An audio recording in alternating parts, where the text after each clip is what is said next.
hapon po sa bawat isa. Ako nga po pala si Princess Angie Ticano, isang estudyante po mula sa Global Reciprocal College.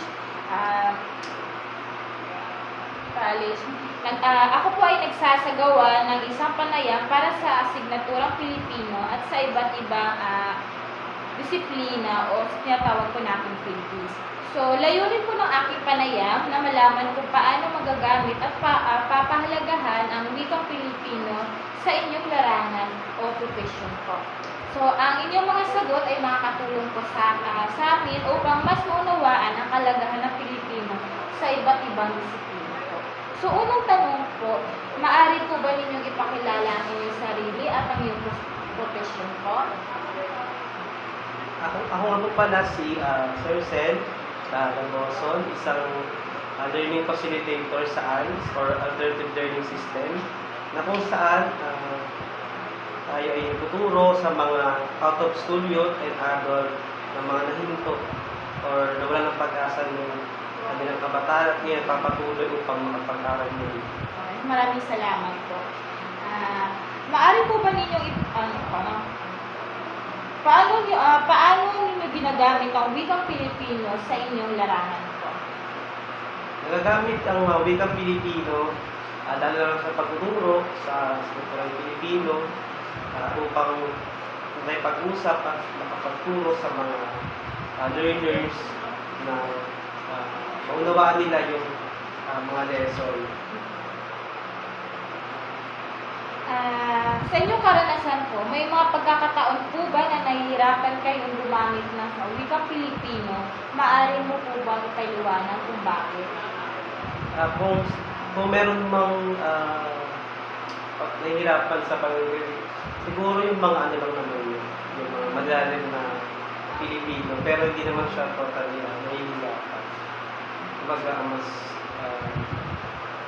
mas maunawaan ng isang estudyante kapag ginagamit ang wikang Pilipino sa lahat ng dialect, kung mag-Bisaya man, ano, pero pag wikang Pilipino, ay yung general for lahat ng mga tao. Maraming salamat po. Bilang pagtatapos po, ito po ang huling katanungan ko po sa inyo, sir. Bilang isang professional na po, paano niyo po pinapahalagahan ang wikang Pilipino? And so, sa paggamit ng wikang Pilipino, mas kailangan dapat natin unahin yung sarili nating wika. Ayan. Kaysa kumpara sa mga wikang banyaga kasi ito yung ugat or nung pinagmulan natin. Imbes na magpakalag tayo sa wikang Ingles, alamin natin yung mga salita na kahalagahan ng mga pinagmulan ng salita. Lalo na yung mga hindi na masyadong ginagamit sa panahon ngayon dahil sa social media.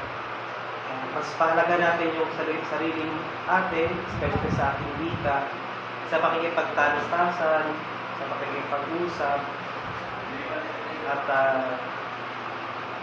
lalo sa ating profesyon o para dapat sa pamuhay yung ating wikang Pilipino.